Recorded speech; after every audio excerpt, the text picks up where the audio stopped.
Hypocrisy's the best policy. Wish for change but lazily.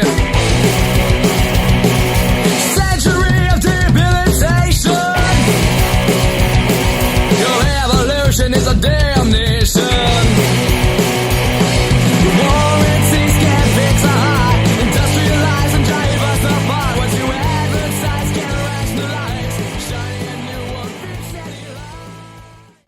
You know, one of the things I enjoy the most about hosting this podcast is when I get to sit down with players, coaches, parents, and fans to talk pucks.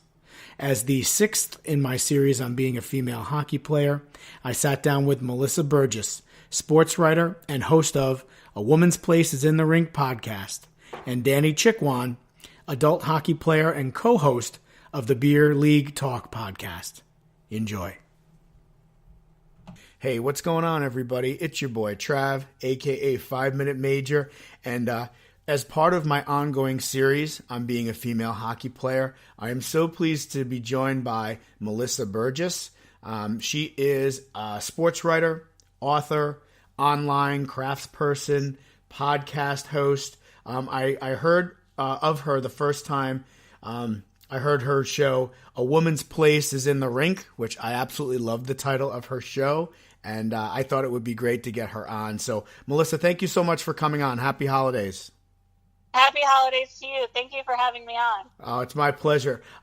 So just to run down some of your credentials, I know that you're a sports writer. You write for the Victory Press. You write for Die by the Blade. You write for the College Hockey News. And I think you also cover the Buffalo Junior Sabres. Am I correct with that? Yep, I actually work with the Junior Sabres team. Oh, nice. And you have the A Woman's Place is in the Rink podcast as well. Yeah, that I just started that this year. Love that. You know what? Let me ask you, tell us more about the podcast and what was your inspiration for doing it and how has it been received so far? So it was just really a couple of months ago. You know, I mean, I follow a lot of really great women who work in hockey or who cover hockey on Twitter and things like that. And I just kind of got tired of, you know, always seeing hockey as the old boys club and all the male hockey writers out there always getting all the praise and everything, and not seeing some of these women who really deserve so much credit getting the praise that they deserve. So I had wanted to get into podcasting for a while. It's kind of the one part of this whole thing that I'm not as familiar with. I'm comfortable with the writing side of things, but the audio side of things is really unknown for me. So I kind of saw the opportunity there to, you know, create this podcast and showcase some of these women and what they're doing in hockey.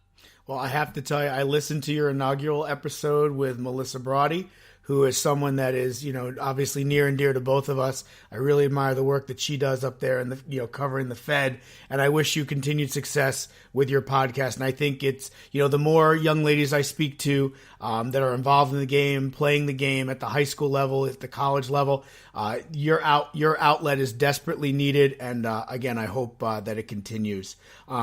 At what age, Melissa, did you first discover hockey? Gosh, so I would have been about 5 or 6 when I first started watching hockey. And who? I guess I should preface this by just making it clear that I have never played the game of hockey. Well, you and I have that in common. I never played, and to be honest with you, I can't even skate. So, but someone once told me that it worked for Scotty Bowman, so hopefully it'll work for me too. So who introduced you to the sport? You said around the age of 5 you started watching. I'm assuming family members just gathered around the TV or the radio. Yeah, so really I always say my mom is to blame for introducing me to hockey. She has always loved hockey. She was always watching hockey, and I got into it right when Memorial Auditorium here closed and they were building the new arena, which is now KeyBank Center. And, you know, my first memories were of hockey were driving downtown every weekend with the family and watching this huge building go up from the ground and then going to the first game, probably the first season that the arena was open. I have yet to get to Key Bank, but I've been to the Harbor Center, and I have to say, again, the Pagulas really know how to do it. I love the Harbor Center. I'm sure the Key Bank is just as nice. But again, Buffalo, if for listeners out there that have not been up there yet, it is a great city. It's a hockey-friendly city. I've met a number of people from your neck of the woods that have come down recently for tournaments, places like Orchard Park, Lancaster, West Seneca West, West Seneca East. The St. Joe's team has come down. Again, just super nice people, very accommodating, very supportive of the work that I'm doing down here. So again, I hope to get up there for more than just the state tournament in March. How long, Melissa, have you been covering the sport professionally, would you say? Oh, let's see. So I don't know what the line of professionally is. I'd say probably 2009 I started writing about hockey. I started blogging, and then I also was writing for my college newspaper at the time. I was part of the sports section, and we didn't cover the Sabres like completely, but we would write about them every week, a little piece here and there. And then it kind of just took off from there. Nice. Again, you took your passion, your love of the sport, and you followed your dreams. I think that's awesome. How would you characterize, because I know you cover the women's game in its various forms and facets, how would you characterize the quote-unquote state of the women's game? What are some of the top stories today as you see them?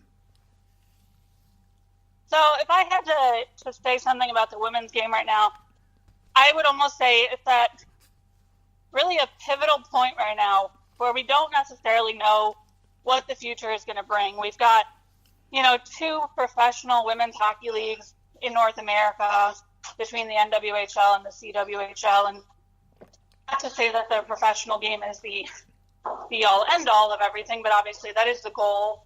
And now it can be a goal for women and for girls who are growing up and watching these teams. Where it goes in the future, I don't know. I mean, you got the NWHL, which the biggest story right now is the Buffalo Beauts just got purchased by the Pagulas. Yes, I saw that. I think that's great. And what are your talk about expansion for that league going forward? The CWHL just expanded and has teams in China now, so that's huge. So I think really overall, women's hockey is at a great point in its life. I wanted to ask your opinion on the purchase of the Buffalo franchise by the Pagulas. What are your thoughts on that? So I'm really excited about it. I think it's a great thing. There's a lot of uncertainty. We don't really know what it's going to mean, how things are going to change for the team, because this has never happened before. The NWHL, all the teams were owned by the league, so this is really uncharted territory, but I'm excited about it. I think the Pagulas have done great things for the city of Buffalo so far, and especially Kim Pegula in particular. She seems to really be the spearhead of the purchase of the Beauts, and I'm really excited to see what happens from here on out. And I just want to confirm something with you. I'm pretty sure the Devils have purchased or are affiliated now with the Riveters, the Metropolitan Riveters. Is that correct? Am I correct in that assumption? Yeah, so the Devils is more of a partnership. Okay. Sponsorship.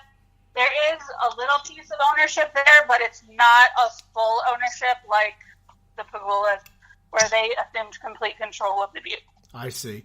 And, I spoke to you before we started recording, excuse me, and there's an event on January 6th where members of the Rangers, members of the Connecticut Whale, members of local hockey schools are going to be getting together in my area to support a high school girls hockey league kickoff, which is leading a few people to speculate that the Rangers are now going to look to sponsor the Connecticut Whale, which would kind of make sense because the Rangers minor league farm system. They play out of Connecticut, so it's fueling some speculation that perhaps the Rangers are going to look to sponsor the Connecticut Whale. So we'll see. We'll keep an eye on that.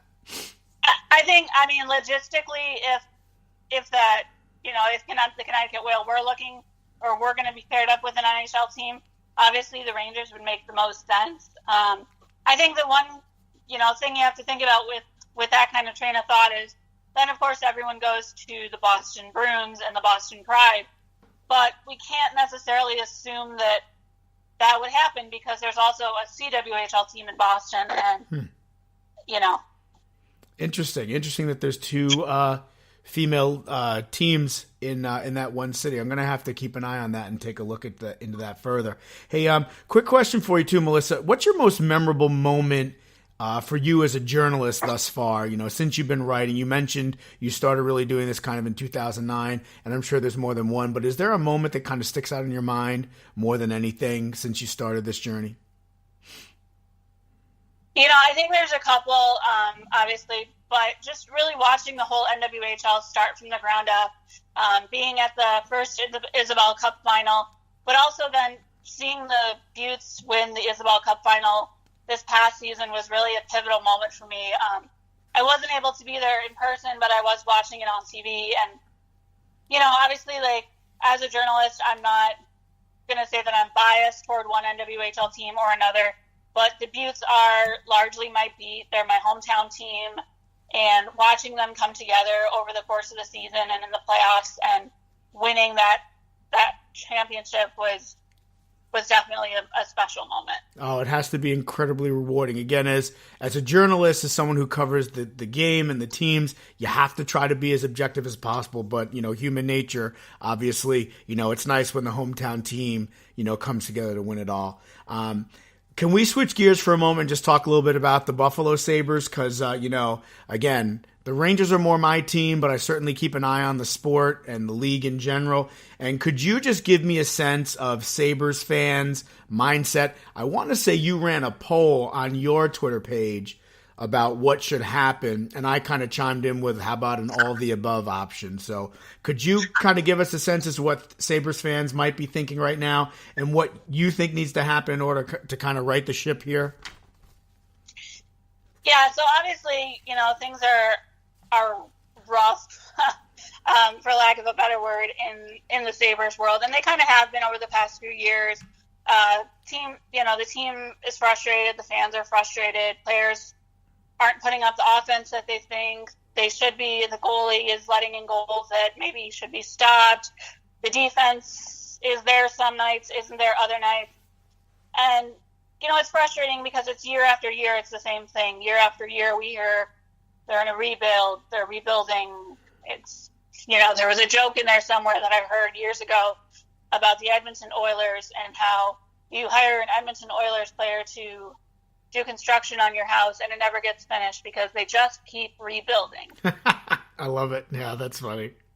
So. And I'm right there. I mean, it is frustrating to see, some of these close games slip away in overtime in the last few minutes, things fall apart, or the team starts off good and then just the effort isn't there. And I did run a poll on my Twitter account over the last week or so, I want to say it was, about what do fans think is the move. Do they want a big trade? Do they want the head coach change? Do they want, more scoring or better defense? And I think, your answer sums it up. We want everything. Right. Let me ask you two more questions, and I appreciate your time. If you weren't a journalist, Melissa, you'd be a blank. Well, you know what? So I don't know if it's clear that being a journalist is not my day job. Okay. So I want to put that on the record. Let's do it. It's all like a side hustle for me, and I love doing it. But it is not the job that pays the bills for me. It is not my main job. Okay. All right. Do you want to disclose what your main job is or no? Yeah, so I work in development and communications for a local library system here. Okay. So it's kind of related. I went to school for journalism, Right. so I'm using that degree, and then I use it obviously in the sports world as my side Nice. gig. Okay. But if I, had gone a different route, I would be an a teacher, because that's initially what I wanted to go to college for, was teaching. And then I got an internship my senior year of high school at the Buffalo News, which is the big local newspaper here. Sure.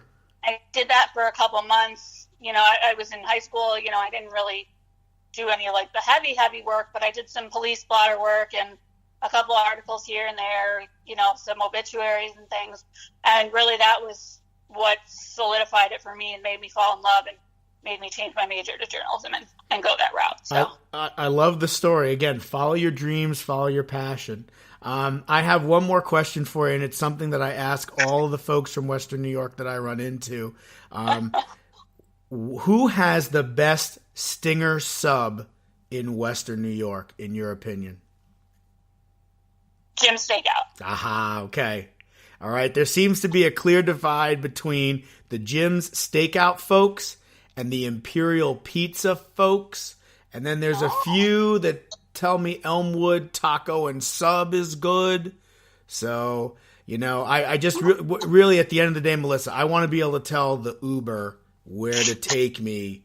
Once I arrive in the Queen City, I've got to direct the Uber where to take me. I'll be at 716. That'll be kind of my home base. But when I want a stinger sub, I might be going over to Jim Stakeout. As a matter of fact, the week before the state championships, I'm going to run a poll on Twitter where I'm going to have like 4 different options. Someone else also told me the mac and cheese at Mooney's is really good. So, yes. That's a resounding yes from Melissa Burgess. So, again, this is your boy Trav, and AKA 5 Minute Major, and I've had a great conversation with Melissa Burgess. She is a sports writer, author, online craftsperson, host of A Woman's Places in the RInk podcast. You can find her at burgessmelissa.com. You can follow her on Twitter at Woman's Place Pod or at _ Melissa Burgess. Melissa, thank you again so much. I wish you nothing but continued success, peace, health, and prosperity, good fortune in 2018. And thank you again for taking the time out to talk to me. Thank you. Same to you. And I look forward to seeing you here in March. All right. You got it. Take care.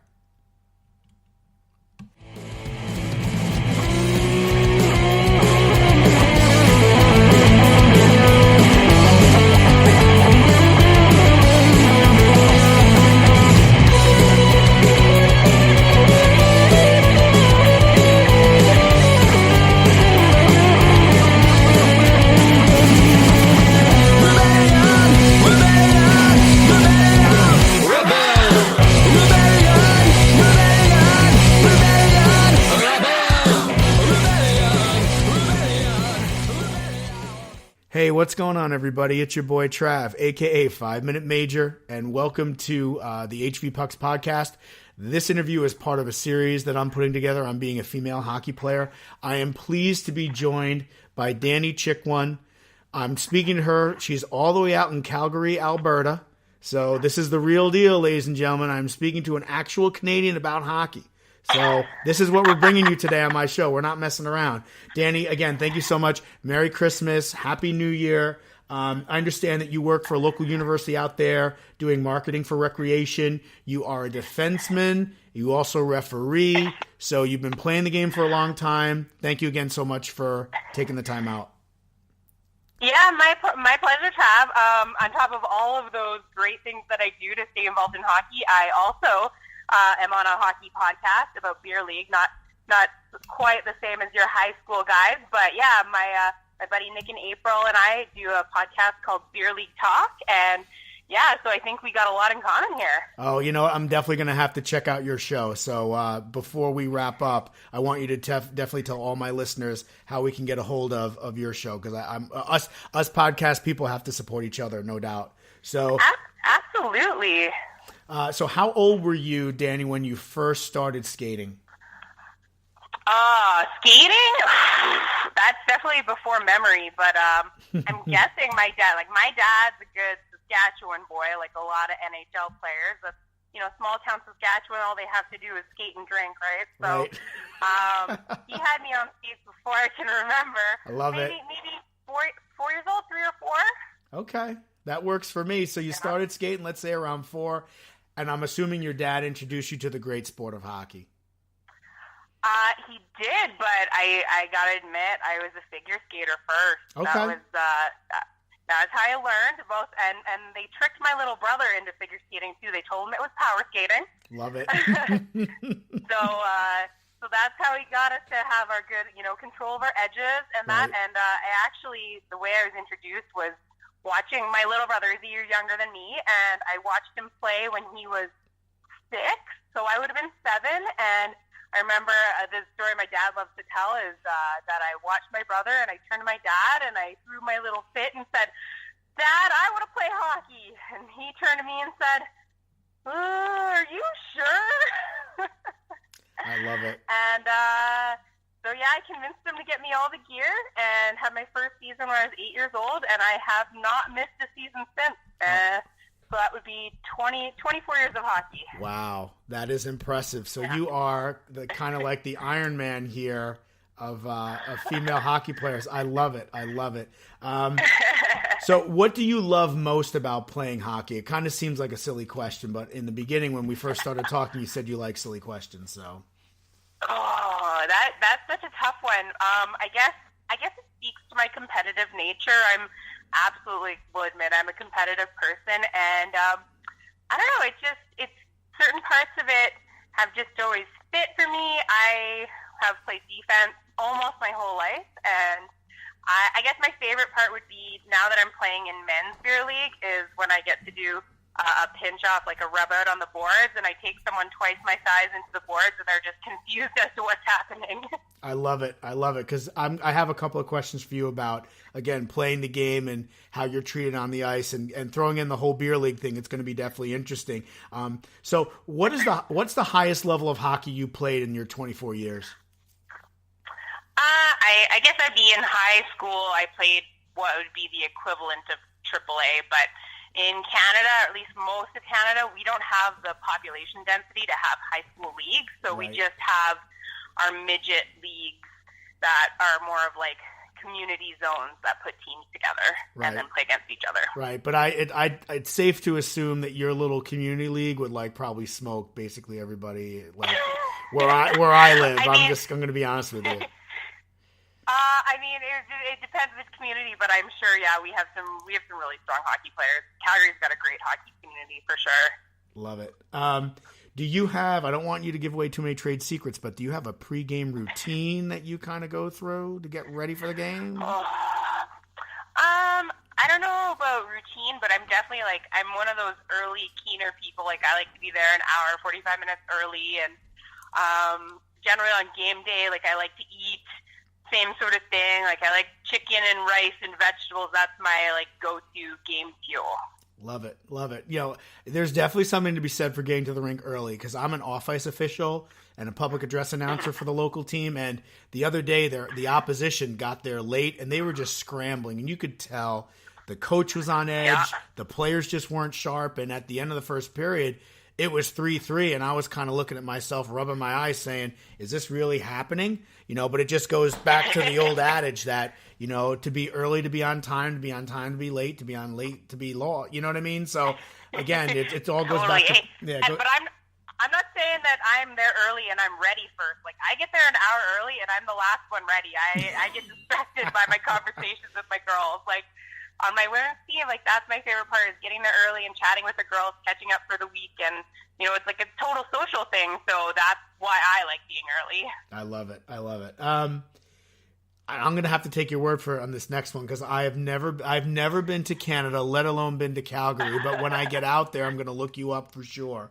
The toughest rink to play in out there by you. I guess. It's got to be some of the old barns out here. We've got one of the ones that we play in is actually a rink that used to be an outdoor rink that they just built a building around. And I can tell you when it gets super cold in the winter, because it gets to I mean, I'm in Celsius up here, but we're talking like 10 degrees Fahrenheit and lower, like down to zero. It is freezing inside, so that's, for me, I don't know. I think I got poor circulation because my toes just want to fall off. I was at an outdoor rink a couple of weeks ago. I bought some hand warmers from the local Walmart, and the hand warmers froze. That's how cold it was outside. I'm saying to myself, No. I was golden through the first period. Halfway through the second, I'm like, why are these cold rocks in my pockets? And I pull them out, and I'm like, ugh. So, That's brutal. Besides your toes almost falling off, do you have a most embarrassing on ice moment that you can share with me and all of my listeners? Most embarrassing. I mean, You ever go on the ice with like your skate guards on or something, or? you know, I don't have a skate guard story though. The refs out here are known to be savage and not tell you if you have your skate guards on. But Of course. you know, it's the classic one-on-one and getting tripped by the blue line. I swear to God, sometimes it has a stick and it just reaches out for me. I love it. Okay, I'll take that. So we'll get serious for a minute here. The biggest challenge that you faced, either on the ice or off the ice, for being a female hockey player. Biggest challenge. I guess it depends on where I am, right? Like, we right now in Calgary actually have the biggest women's hockey association in Canada. Oh, that's awesome. So that's we awesome. We have 6 divisions of women's hockey in Calgary, which is amazing. It is. And there's like around 7 to 10 teams per division. So we're looking at over 50 teams. Wow. But it's tough because we have, like, my team plays in Division 1, which is a lot of former college players and stuff, and it's tough to get a competitive, I guess, division of players, because we've got one or two teams where there's a lot of young players, and my team's getting a bit older, and so it's just tough to get that competitive edge, I guess. Try to keep things competitive, but not, you don't want to force players to not play with their own friends. They're going to go play where their friends are. Right. Same thing with when my team loves doing tournaments, but it's really hard to find a women's tournament that's the right caliber for us too. Like, there aren't a lot of Division 1 tournaments out there. It's all recreation. So I'd say that's my biggest frustration as a women's hockey player, is trying to find competitive women's tournaments that are accessible to us. Right. Okay. And listen, I'm thrilled to hear the number of teams in your league, how big the sport is. Just a quick side note on what we're trying to do here in New York State. I believe there are there's 11 sections. The state of New York is divided into 11 sections for athletics. 4 of those sections have female teams. If we can get 2 more sections to join, then the girls can play for a state championship, which would be huge. So That would be rad. Yeah, next month we're looking to do something with the Rangers, with the Connecticut Whale of the National Women's Hockey League, with a couple of local hockey schools. We're doing something for girls in grades 6 through 12 just to get them out to the rink, get them talking, getting them meeting each other, so we can hopefully pull off, whether it's co-ops, whether it's putting schools together, but at least being able to field enough teams to create a girls-only league. So, like, asking you what's the biggest challenge, meanwhile you've got like an overabundance of teams, so it's kind of the reverse issue. So that's interesting. That is nice. Yeah, I remember when I was growing up, so I played with the boys for my first 2 years, and then my second 2 years in Adam, we had enough girls in the city for 3 teams, and they divided us, like, they put all the best players on one team, and then the next, and we played against boys teams. Like, that's how it used to be, and now it's just, I'm overwhelmingly excited to see that there's, like, girls divisions at almost every age now in Calgary. So the sport's just been growing, and every Olympic year you see it grow again because the Canadian team does so well in those. The Canadian women's team, you just see all these young girls inspired by that, and the growth just like gets boosted every 4 years, and that's just so cool for a sport that I love. Absolutely. Another serious question, if you will. Have you ever been treated differently, chirped or hit, either on the ice or off the ice because of your gender? You know what? The biggest complaint I get sick of is that people say I get away with body checking because I'm a girl. or interfering or whatever. And yeah, my co-host on our podcast, Nick, will constantly say this to me, that all I do is interfere. But I grew up, I've never played body checking hockey. I've always played girls hockey, and we were taught how to do angling and rub outs from a young age. So I've been perfecting this for like 24 years. Sure. Like, that's a long time to work on a skill. And I find a lot of the boys who went from checking to non-checking just have completely shied away from body contact because it's a line that they never were taught how to play on the line. Sure. And that's what I've always done. So yeah, like, usually I won't get called because I'm not body checking someone. I'll be using my body, I'll be using the momentum, but I just take away their path and rub them out on the boards or just bump them in the middle of the ice. And yeah, so I do get BS from guys saying, oh, the only reason that you're not getting penalties because you're a girl, or I've heard the opposite, which is I'll get smoked and they'll say, oh, you're only getting that power play because you're a girl. And I'm like, the thing is, I'm 5'4". If you hit me with the force that you would give a 6-foot tall man, that is a penalty. Of course. Yeah, that's that sounds like a real. And again, I'll be very honest with you. I don't know how to skate. I've never played. But you know what? But neither did Scotty Bowman, and it worked out fine for him. So I'm good. But again, right. No. It's honestly a small portion of people who give me that kind of hassle. Like, the majority of people are super supportive. Awesome. And like are great teammates, and even playing against other people. Like, it's kind of funny. A lot of them will apologize to me, and I kind of look at them like, would you have apologized to a male player? Probably not. Like, you don't have to baby me. Yeah, just treat you like an equal. Play the game. Exactly. I know you've got to head out to the rink, so I just have a couple more questions for you, and I really do appreciate you squeezing me in. What advice would you give? No problem. What advice would you give to younger female hockey players that might be listening? You know what? Something that I struggled with when I was around a teenager is that some people were intimidated by, I guess, the fact that I was good at sports, or that I was stronger, or that, I got the hockey-sized tree trunk legs, and that wasn't, what other teenage girls had. And I would just say to younger girls, like, don't be ashamed about being good at something. Like, be proud, be, like, willing to work hard, and just that's who you are. And especially if boys don't like it, then they don't deserve to be around you. Just be proud of your strength. I love it. And as the father of two girls of my own that dance competitively, they don't play, much to my chagrin. But, again, I'm all about empowering the female. So I really like that message that you just imparted on all the folks that listen. Favorite sport to play besides hockey? I'd say the only sport that I've played longer than hockey is soccer. And while I will complain to no end about running because I hate it and I am not built to run, I am built to skate. But I do like playing soccer. Okay.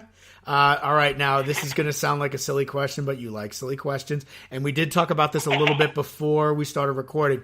Favorite professional hockey player, past or present? Ooh, okay. Well, I'm born and raised in Calgary. So I'm going to go classic with a classic and Lanny McDonald. Okay.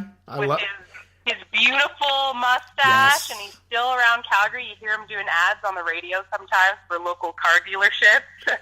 So he's a gem, but I got to say, being a modern woman, that now Calgary has a professional women's team, the Calgary Inferno, and one of their players actually refs in the league that I ref, so I got to give a shout-out to Delaney Bryan, who is a goaltender. She's a super cool chick, and every time she refs my team or I see her, I tell her she's my favorite professional hockey player. I love it. I'll take them both. And being out here, I'm a huge fan, first of all, of NHL Network Radio on Sirius XM. That station is stuck all the time. I love the hockey talk. I love the Canadian perspective and the angle. I mean, the game was invented there. You guys have perfected it. You cover it like it should be covered. I often say to my wife, we should pack up and move to Canada, because when I read the sports pages here, it's like one little corner is hockey and the rest is everything else. I'd rather come to you where everything else is like one little corner and hockey takes up the whole, back of the paper.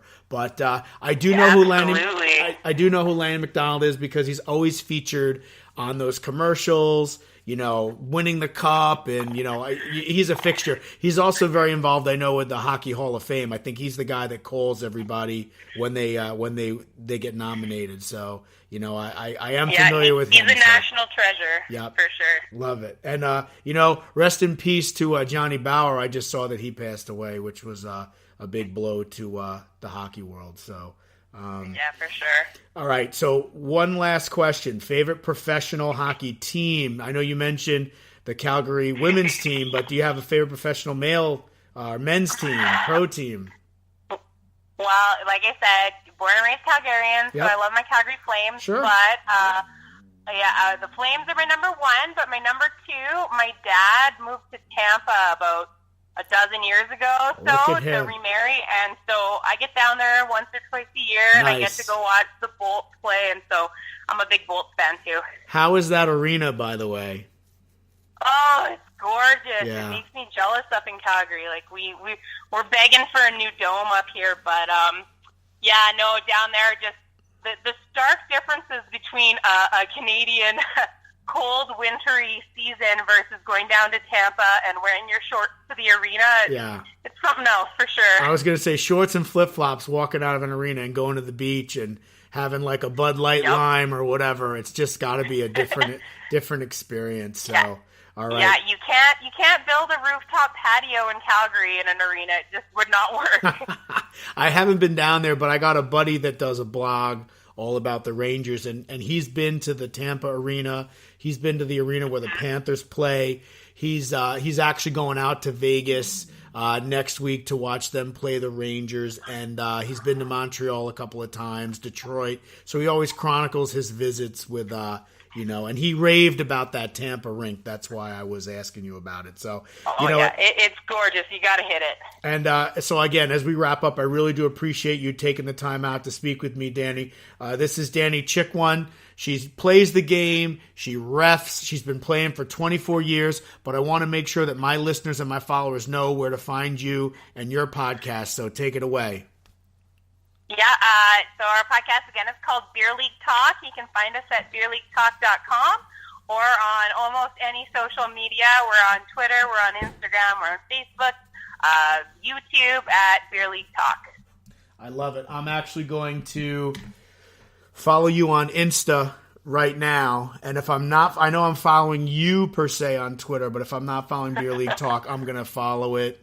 And again, this is your boy Trav, a.k.a. 5 Minute Major. This is, again, a part of an ongoing series on being a female hockey player. I'm really trying to just shine a light on all the good things that are happening in this great sport. And again, Dani, I cannot thank you enough. I hope to run into you one day in person, whether it's up there in Calgary or whether it's down in Tampa, because I have a brother-in-law that has a vacation home in Naples, Florida, which isn't too far from Tampa. So if I'm going to be down there, I know you're going to be down there. Hopefully we can hook up, all right? All right, sounds good, Trav. Thanks so much for having me. Listen, it was my pleasure, and Happy New Year. May 2018 bring you health, peace, prosperity, and all good things. Thanks, man. Have a good one. All right, hey, and go Flames, right? I'm going to root for the Flames out of the West. Yes. The Flames and the Golden Knights are my two teams out west now. I'll keep an eye on both of them. Love it. Thanks, right. man. Take care. Be well. Okay, thanks, man.